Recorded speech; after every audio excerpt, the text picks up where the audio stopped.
The Leading Edge Cricket Podcast is absolutely sick of hearing about ball tampering.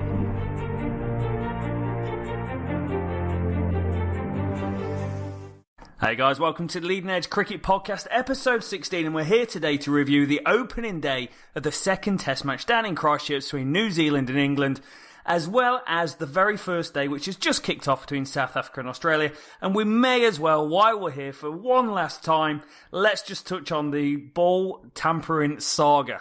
We're right near the end of it. Hopefully we can put it to bed after today, and we don't need to go into discussions about it anymore.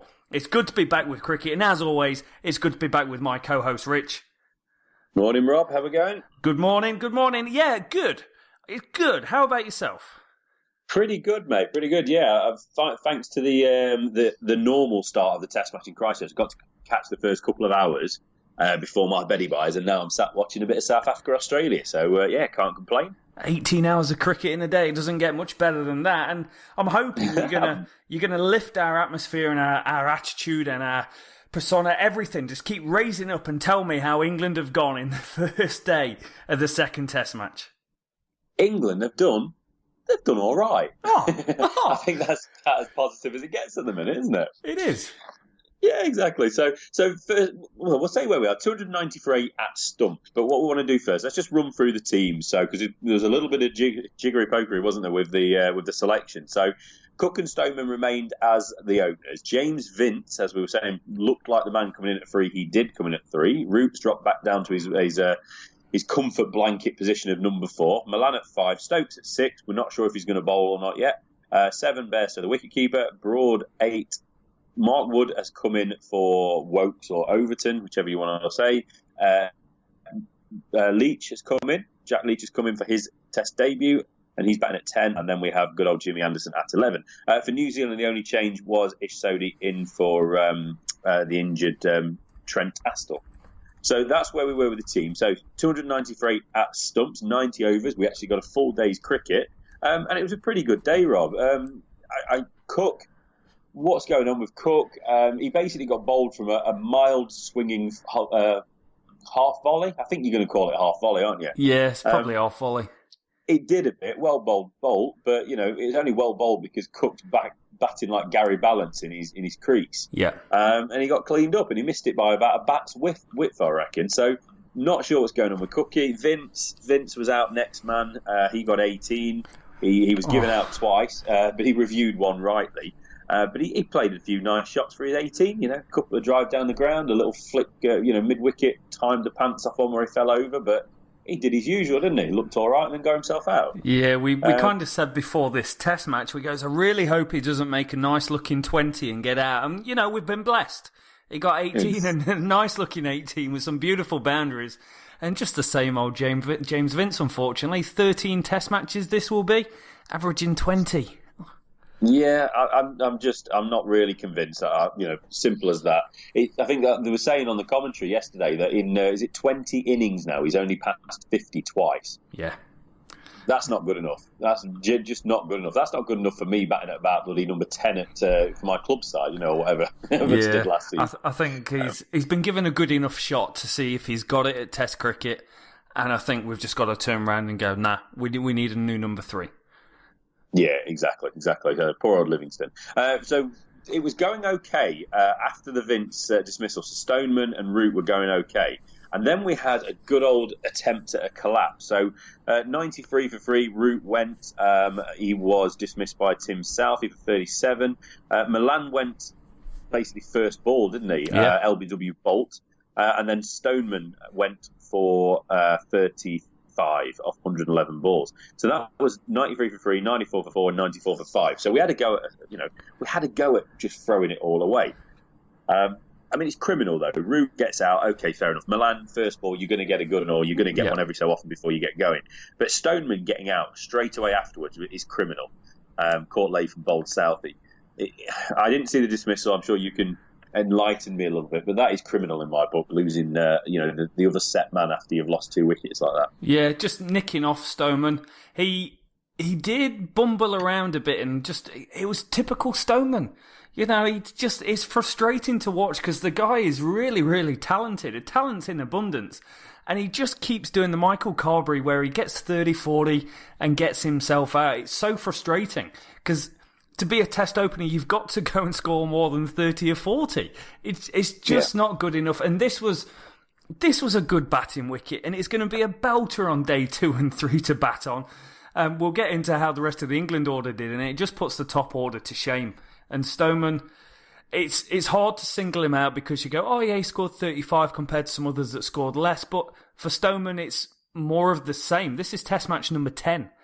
Number 10, and he's not gone on to register a score higher than 56. It's a serious question. Got to see it soon, haven't we? And it's getting frustrating as well. I mean, we kind of just keep brushing over Milan as well. And Milan has shown that he's got what it takes at international level. And I think Stoneman has as well, but he has to show us with a score. Vince, I'm not convinced. I don't think he will. If he does, I'll be the happiest man around. I genuinely will. But, Milan, just looking at it, in the 4th and 5th test, 14, then he got 62 and a 5. Coming back to Test match 2 and 23. So he's another man that's not really performed of late. And cricket, you've got to look back at what people have done for you. But then when that run just continues, when it starts chipping away at 2, 3, 4, 5 Test matches where you haven't really contributed, it starts putting pressure on yourself and obviously the team as well. So hopefully he comes back in the second innings and puts a score, because we can't have all these question marks in the batting lineup. Nah, there's too many. There's too many. Week in, week out, test in, test out. And I think that's part of the problem for the England selectors is they almost need the start of the summer to press the reset button on this top 6 and go, what is it going to look like going forward? Because to be fair, they've given every opportunity to Stoneman, to Vince, to Milan. And I think Milan will start the summer. I think Stoneman will probably start the summer. But James Vince has got to go, and the other guys, they're on borrowed time. They've got to go and perform in England. Yeah, exactly. I mean, we spoke about it last time about the North v South. Nick Gubbins, 2 centuries in his 2 performances, 2 man of the match. There's a guy out there he's starting to make a case to get a job at that top of the order for England. So it will be interesting to see how they go. But anyway, back to this Test match. So that's where we were. So we tried to collapse, England did, but then Stokes and Bairstow decided that they would actually, hey, let's not collapse today. So Stokes made 25. He was the next man out, 151. So they put on just over a 50 partnership, him and Stokes. He was caught behind off Bolt. Bairstow, he batted beautifully. He's done really well. 97 not out, 154 balls, 11 fours and 1 6. So he's there for tomorrow. Didn't take any risks at the end of the day when you thought he might want to just get himself to 3 figures. Batted sensibly, and hopefully he'll convert tomorrow. We'll go on to him in a second. Brody, he was out for 5. All reports, it's probably one of the worst shots you'll see in Test cricket. Caught Sony bowled Southee. He just can't bat anymore. No. Said in the nicest possible way, we love Brody, but especially now he's batting at 8 with this elongated tail. That's not looking good. Mark Wood maybe is going to get a nudge up the order. 52, his first half century for England in Test match. 7 fours, 1 6 on his way. Just fantastic. Bowled Southee. He did, great support for Jonny Bairstow. And then we have Jack Leach, 10 not out, looking like, as we said, the man can hold a bat. He's not incompetent with a bat. So hopefully he can hang around for a good while Bairstow, if he can get up to 150, get England up to 350 plus. Then we'll have a score, won't we? So Bairstow. Talk to me about Jonny Bairstow. Oh, top knock, really top knock. He struggled to get going early doors, like a lot of the England players, and he did have a few slices of luck. When he got near 50, he nicked off one behind, and Watling dropped it. Really hard chance off the hook shot because Wagner was bowling short at him, and he also got clean bowled by Wagner, but it was a slower ball. And it didn't knock the bails off. Quite incredible. Quite Did it incredible. Just clip the edge of the stump? Clip the edge of off stump. Oh, love those. Yeah, it's your day. I bet they got Snicko out on the TV, didn't they? They did. They were loving it. They were lapping it up. But it was just you can always guarantee Snicko's coming out when that happens. Sorry. They love it, don't they? They just love it. But it was just it was a mature Bairstow innings, he had periods where, when he was batting with Wood, they were trying to take the attack to New Zealand, and which that was the right thing to do because it was before the new ball was due. It seemed like the most logical thing was to try and get a few more runs on the board while he can, and whilst Wood, who offered great support at number 9, just a mature Jonny Bairstow innings. And the question that kept getting raised on commentary today was, why is he batting at 7? Why is he batting at 7? He opens in one-day cricket. He's done very well in one-day cricket. And we've got Ben Stokes at 6, who probably isn't a genuine Test number 6. So what is the reasoning behind him being at 7? Surely he can move up and bat at 6 in this lineup. But just a great day for him. Hopefully tomorrow morning he goes on and makes a well-deserved 100. And England owe him and Mark Wood massively. They were 95 for 5 and 164 for 7, and all intents and purposes, this game was 200 all out, and New Zealand would be 50 not out at the end of the day. And a bit of grit, a bit of balls by the two have put England in a decent position, and if they end up making 350, 360, they have every chance of winning this Test match. Absolutely, yeah. It's credit where it's due in this one, isn't it? And with regard to Bairstow and Stokes, I think, like you said, in the summer, I think before those next Test matches, we've got plenty of time. We need to have a reset, like you said. We don't have to just panic and chuck everything out and start again with a new 11. But let's just look at it again. I don't think Ali's going to be in at the start of the summer. I don't think there's any sense in that. I think Ali needs to go back and score some runs, take some wickets, look like he's consistent bowling for Worcester. I would agree. I think one of the first change would be, okay, let's put Bairstow in at 6, Stokes at 7. That gives us a nice balance. We've got Stokes coming on the counter-attack if he needs to, with batting with a tail. Ali always used to do that really well, didn't he? So there's your 6 and 7. Lock those 2 in. Root, he's not going to bat anywhere other than 4. I don't understand it personally, but if that's what he wants to do, that's what he's going to have to do. We haven't got half a dozen world-class batsmen at the minute. So for fear of upsetting our captain and our by far best batsman, he's going to have to bat at 4. Yeah. So you've got 3 places locked in there, haven't you, in with regard to batting. So at least we've got a start. I mean, we've got 3 out of 7 spots locked up. Brilliant. It's a bit of a mess, that England batting lineup. But I think at the end of the day, England will be happy. New Zealand, if you'd said to them at the start of the day, on a pitch where they, again, weren't quite sure what to do, neither team were, 290 for 8, they would have taken it. But they will go, we've missed a massive opportunity to lock down this series on this day. If England roll out 200, game over. Game over. There's no way England are going to win this Test match. Superb bowling. Again, Trent Boult, Tim Southee. Just incredible bowlers. The late swing Trent Boult was getting was the key factor. And Tim Southee, just clever bowling. He in-swing, out-swing, seams it both ways. Bowls something that the commentators are calling a 3/4 seamer these days. Not quite sure what that is, but it seems to be moving, and that's what got rid of Stoneman. So those two were incredible. De Granholm, consistent line and length, swinging the ball more than anyone else. Wagner, he tried hard. It's the first day of a Test match. It's not really made for someone, Wagner, banging it halfway down. But he usual, bowled his heart out there. So it's a good, solid day's cricket. But England have just got to look that Mark Wood and Jonny Bairstow, the guys put on 97-run partnership in no time. It wasn't that harder wicket to bat on. No, absolutely not. And like you said, we'll look at the bowling now as well. Boult and Southee, they're in it again, 8 wickets between them. And that's not to say that other bowlers haven't bowled okay, but they just keep hogging those wickets in the first innings, don't they? Bowled 25 overs, 3 for 79. Southee out of the shadow a little bit this time. 5 for 60 off 23 overs as well. It's just fantastic. I mean, is there a better opening bowling attack in world cricket at the minute? Oh, you'd be hard stretched. Maybe the Aussies, maybe. But other than that, they're consistent. Yeah, absolutely. De Granholm, as you said, that was a strange one for me that he was first change. He's bowled 17 overs, none for 44. Military medium, if you want to call him that. Yeah. Southee, he got 5 overs, got tapped a bit, didn't he? 31. Yeah. And Wagner, from all reports, it's not really his pitch. Would it potentially? I mean, he bowled well in the first Test, so you can see why he played. But horses, of course, would it have been a better selection putting Matt Henry in? Yeah, to me, they shouldn't change it up just because these three have been so successful together over a long period of time. They've got this routine where they've got Bolt and Southee. They bring on the Cranholm, they'll bring back on Southee, and then they'll get Wagner bowling short.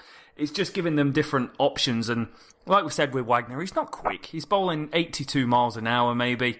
But it's the accuracy. It's every single bloody balls at you, rather than thinking, I might get one here. You are going to get one, and it's going to be round about your throat, every single ball. So it's a well-balanced lineup. They'll just be kicking themselves. They'll be kicking themselves that they've let England off the hook. Yeah, absolutely. So going into day 2 then, obviously the aim will be for England, Bairstow go on, get his 100, Leach bat with him as long as possible, as and when Jimmy A comes out, obviously bat as long as possible, get us up to 350 plus, give us a score. And then what I'm really, really looking forward to seeing, Wood in with the ball. He's going to be bowling 2-3 over spells, having a break for 2-3 overs, getting back on. He's going to be, bowling different ends, isn't he? Yep. So it's going to be really interesting to see, his fitness. It's always a question with Wood, sadly. He must hate that, absolutely get bored with that. But it's a big question. And also, has he got the pace? And is he going to take wicket-taking deliveries? Because my criticism of him has been, I love the guy, great character, good fun, good bowler, quick, but he doesn't take wickets. No. So he needs to be bowled in the right areas, the right channels, the right deliveries to be taking wickets and to be looking a threat. Brody as well, it's going to be interesting to see him and Jimmy, but we kind of know what we're getting with those. But Wood's the big one for me, and Leach. Does he come in as a test match spinner and look the part? Does he look like he belongs? Does he believe he belongs? We've had too many spinners over the years that come in and they're either terrified or they just haven't got it. They haven't got the technique to kind of put up with the stress of a test match situation. So let's see. They're the two for me: Wood and Leach, and obviously Bairstow. Let's hope he goes on to record a century. Yeah, exciting days cricket ahead, and it looks a beauty as well. Mid-20s. Sunshine. There's going to be a result in this test match. Let's hope that England can put up a decent fight in the morning, maybe back that first session, back themselves to 350, 400, and we've got a cracking chance. So Rich, tell me, what's going on in the South Africa-Australia game? Because it's underway now, right? Yeah, okay, yeah, we'll look at that first. So at lunch, it's 88 for 1, South Africa batting. Elgar, the man out, caught Sayers bowled line. It's about the third time he's been dismissed in the same sort of way, leading edge and turning the face for 19. Our kiddie, Aidan Markram, he's 53 not out. Hashan Amla, 13 not out. I was looking before, Amla and du Plessis, they're the only guys that have really not made runs in this series in that top order. Obviously, Bavooma's only played one test before today. Yeah. So it'll be interesting to see if Amla can go on and make a score. What's really good for me, and I'm pretty sure South Africa haven't just done this for their own benefit, but also to kind of just a little bit of a one at Australia. They've gone in with an unchanged lineup, shows consistency, shows stability. I quite like that. I don't know if it's an intentional thing or not, but I like that. I'm sure they've had half an idea. So looking at the teams, like I say, South Africa are unchanged. That's Elgar, Markram, Amla, de Villiers, Captain du Plessis, Semba Bavuma, Quinton de Kock, Philander, Maharaj, Ravada and Morkel. Morkel's probably his last game. Well, it will be his last game for South Africa, so hopefully he has a good one. Australia, obviously we've had a few changes. So out goes the openers Bancroft and Warner, replaced by Joe Burns and Matt Renshaw. Kawaja keeps his place at 3. Peter Hanscom comes in at 4 to replace Captain Steve Smith. Then we have the Marsh brothers at 4 and 5 and 6. Tim Payne 7. Pat Cummins. Then we've got Chad Sayers in for Mitch Stark. Nathan Lyon and Josh Hazelwood finish it off. Mitch Stark. I want to just mention that first. He's not playing the 4th test, and he's also announced that he's going to be yet another Aussie missing in the IPL now. He's been diagnosed with a stress fracture in his leg. So he was supposed to be joining up with Kolkata Knight Riders, but that's no IPL for him now. Stark, he's an interesting one. He's took 12 wickets in the 3 test matches. Okay, that's not too bad, yeah? Yep. But he took 9 for 109 in the first test. So in 2 test matches, he only took 3 wickets. So he's took 12 at just over 34. So whether that's the injury taking its toll or whether there's something else at play at the same time, but obviously world-class, unbelievable first test. And since then, he's done next to nothing. With a bat even, he bats at kind of 8 and 9, doesn't he? 60 in 6 innings. Averaging 10, so he's not really done it this series. But yeah, it could be more to do with the injury than anything else. But that's the teams, that's the changes. Yeah, I mean, Markram, our boy, he just looks awesome, mate. I think he's a star of the future. Yep. Or he's becoming a star now. Good to see. It's good to see a few of these Aussies getting a game as well. Like Chad says, he's making his debut for Australia, and he probably would never have played for Australia if this didn't happen. He's already 30-odd years old, just played first class in list A cricket, not even played a T20 game in his career, mate. Yeah, he's bowled okay. He's opened the bowling with Hazelwood. He's gone none for 25 off 10, 2 maidens. He's looked okay. There was an image of him with 1 or 2 deliveries where his front knee was bent at the point of delivery, which is a strange one to see an international bowler doing that. Especially a guy that probably knows his game inside out. Like you say, he's a mature fella. Let's put it that way. So just something there with his action. It's not perfect. It looks pretty tight. Apart from that, everything looks steady, but didn't look particularly threatening. But we'll see. Cummins is the one I like. He's the star for me. Hazelwood obviously is there as well, but we shall see how it develops, and we'll continue to monitor that as we do the daily updates for the New Zealand-England Test match. We'll allow Australia and South Africa to piggyback on that. Good to see. And Cricket Australia, what the hell is going on with the ball tampering? Can we put this to bed for one last time? I bloody hope so. I mean, I don't know about everybody else, but I'm about sick of it. They did what they did. We've gone through the scenario a million times. They're idiots for lying. They're idiots for the premeditation of it. They're idiots for covering it up. But we need to start moving on now. The punishments have been dished out by Cricket Australia. But let's just wrap it up, because obviously since we last recorded, we've had the press conferences from Bancroft, Smith, and the news from Darren Lehmann. So first off, loads of players chipping in at this at the minute. It's quite interesting, actually. Just about every single bloke that's ever played cricket has chipped in and, I don't like Australia either. They're really bad. So, the best one for me, though, I mean, we've had a lot of people criticising Warner. It seems like people are quite happy that he's having his day. Now, which is quite funny. But Merv Hughes, this is classic. He's basically said that Warner's getting too much of the criticism, and this is the first time he's crossed that line, that bloody line. What is the line? I don't understand what this line is. But how on earth can someone say this is the first time he's ever crossed the line? Yeah. Good old Merv. Jesus Christ. Swanee on Test Match Special, he's basically just replied saying, I like Merv, but that's absolute nonsense. Absolute rubbish. Little James Taylor, he was on as well. He's been interviewed, and he was saying as well that, look, Australia are by far the worst he's ever experienced at giving it out, making it personal, the abuse and all that sort of stuff. But again, like in South Africa with the de Kock incident, they've not been able to take it when it comes back at them. And this is the whole point, isn't it, really, of where this has all come from. We keep saying it, but all of this nonsense, this belief that they can get away with anything, that they dictate the line, they dictate what's right and wrong in cricket, has led them to the point where they've decided to get a bit of sandpaper out of the kit bag, take it in, ruffle the ball, lie about it, try and cover it up, and then the shit hits the fan afterwards. So everyone's piling in, but I think we're at a point now. Look, the guys are taking it. We'll touch on the press conferences shortly. But it's time to move on from it. These guys are, they're individuals as well. They're people as well. They're somebody's son, someone's brother, someone's husband, and they've made stupid, idiotic mistakes. But Bancroft and Smith especially, they look like they've understood the severity of what's happened. We've not seen Warner yet, but lots more happening, mate. Darren Lehmann, that's the big news, Rob. Lehmann has basically said that he's resigning after the 4th Test. Biggie. He wasn't going to. So what we had was, Darren Lehmann initially after this, when we first heard from him saying, no, he's not stepping down, he's staying on. How long he would have stayed on is another question, because the Cricket Australia are carrying out a review into the culture and performance of Australian cricket. So I think Lehmann would have gone anyway. But he sat down pre-4th Test press conference and red-eyed Darren Lehmann, it should say. And he admitted he'd just seen the press conferences of Cameron Bancroft and Steve Smith, when Steve Smith's breaking down in tears, sobbing. And I think it was just too much for Lehmann to take. And he's just understood it and just realised that, look, he admitted he's the man that's been responsible for the culture. And he believes, it's the right decision for him to step down. And I think that's the right move for Lehmann. Yeah, I do as well. It's a tough decision, and he's trying to take on the weight of the world. And he's probably there trying to protect his players still as a good coach would. There's only so much he can take on, and there's only so much he can protect his family from as well, because they're seeing what is happening and what people are saying about their dad, their husband, all those sorts of things. And there just comes a time where you go, you know what?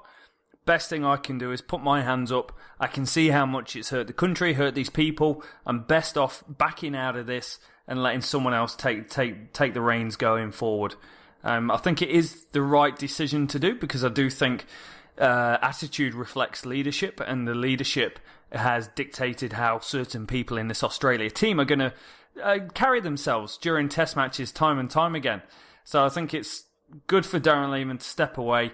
And he's still young. He's still in his 40s, late 40s. He's had a great career. He'll probably go on and coach somewhere else at another point. It wouldn't surprise me. Maybe an IPL team. And he's had a great career. But yeah, time to step away. And it just needs a complete fresh face in Australian cricket. Definitely. I mean, I absolutely implore everybody out there. I've already shared it on Twitter, but I implore you to read the Mickey Arthur article. He wrote it for Players Voice. I think it's playersvoice.com.au. But look at the Twitter feed, and we'll put it back out there again. But he's an outsider. So he's a South African, but he was a head coach of Australian cricket after the Ashes 2011. He took over and kept the job for a few years. It didn't end well. He admits to some mistakes. But he said he tried his best to try and change the culture. When he went too hard at him, he had Cricket Australia and James Sutherland. He actually name checks him. He had them saying ease up on him. When he didn't go too hard enough on them, he was saying you've got to be harder on them. It was a no-win situation. When he lost his job, he was at a point where he said the players really just couldn't give a toss. They cared about playing cricket, but they didn't take any instruction. They didn't take any leadership from the coaching side. He makes the point what they needed at that point, somebody to come in and sort them out and discipline and really draw a line and say this is enough's enough. Yeah. We can't keep playing cricket the way we're playing, because it already started under his leadership with the nastiness of Australia. Lehmann was probably the worst man they could possibly have brought in. He admits to the Aussies headbutting the line. We've heard that from a few players, haven't we? And he almost seems like he was happy to win at all costs. Australian cricketing public, the ones that haven't checked out because they've got sick of it, the rest of the Australian cricketing public, they've enjoyed seeing this win at all cost mentality. So we need an anti-Darren Lehmann. I don't mean Darren Lehmann's anti. I mean the opposite of Darren Lehmann to come in. And it just needs a restart. We look at the team at the minute. It's a really inexperienced team. It's a really non-star named team. Yep. Egos are out now, aren't they? We haven't got any players that have been around forever. It's time they took a look at themselves and just set, hit the restart and really come back with a new way of doing things. Darren Lehmann, he mentioned New Zealand cricket. That's the way to play. That's the way to do things. They've not got to look far for a blueprint of how they need to take the game forward. Yeah, they don't. And one thing that I really think stuck for Lehmann was the Steve Smith press conference. Part of me wonders whether he was actually going to 100% step down before he saw Steve Smith talk with his father behind him, bawling his eyes out to the nation, apologising because he knows how much of an impact it's had to his career. I think that's the moment. Yeah, I don't think he would have, mate. I honestly don't think he would have. I think he was just sat there looking out for his boys. He saw the Bancroft one beforehand, and I'm certain he wouldn't have stepped down. Definitely not. Yeah, and to me, the way Steve Smith comes out, Steve Smith he's not the guilty party in this. He's the one he knew about it, and he's doing the captaincy thing and stepping forward and going, it was on me, it's me, I'm responsible, or I sanctioned it, whatever the right word is. But you can see how upset the guy is. He loves his cricket, and he is absolutely mortified. And I feel like I've, in a weird way, bonded and accepted Steve Smith for who he is. I feel like I know the guy a hell of a lot better for what has happened the last couple of days, and I can see just how much playing cricket for Australia means to him. Whereas David Warner, we've not heard anything from, and I feel for Steve Smith. I really do, because I feel he's been just led astray, but he was the one in the position of authority to stop it, but he just gullible and a little bit immature on his decision-making.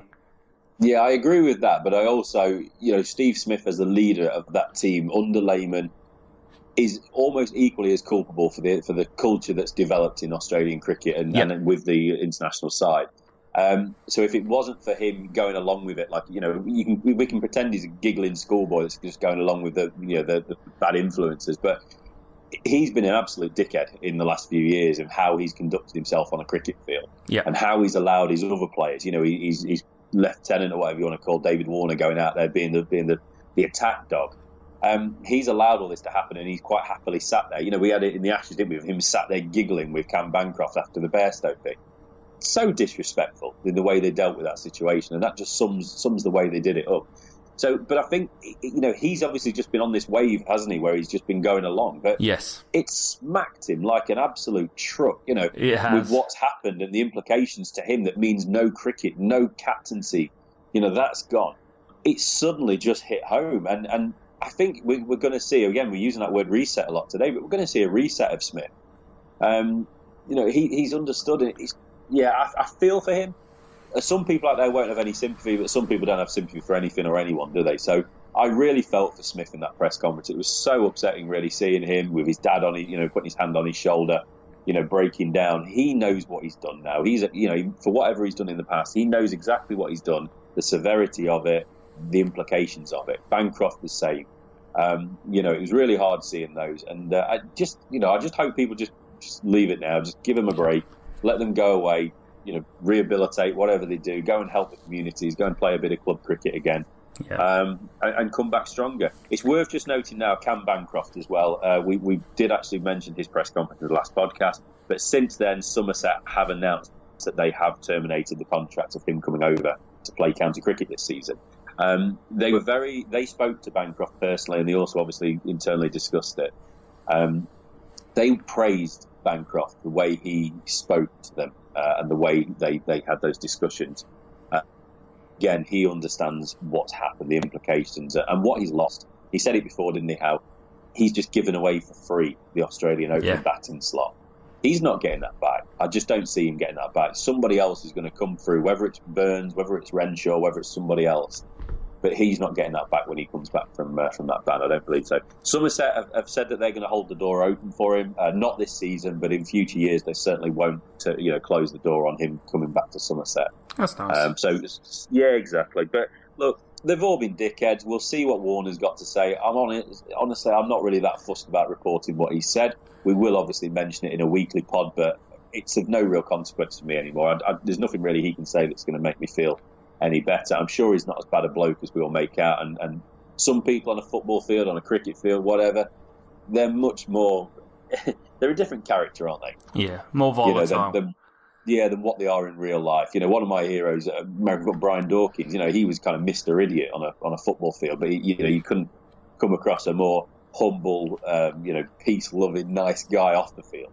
Yeah. But on the field, he was a complete maniac. So pinch of salt with Warner, but look, let's just hope this is the end of it and we don't have to talk about it until they come back from their bans. Yep, can't bloody wait. We'll talk about them in 9 months and 12 months' time, hopefully.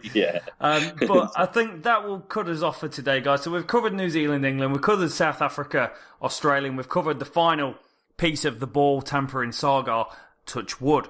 Now, we will see you tomorrow. We will touch on the New Zealand-England second test match, see what's going on there. And also we'll have a complete review of the first day, because that game is being played at the moment. Australia-South Africa in South Africa, fourth test match, first day. We'll have a review of that.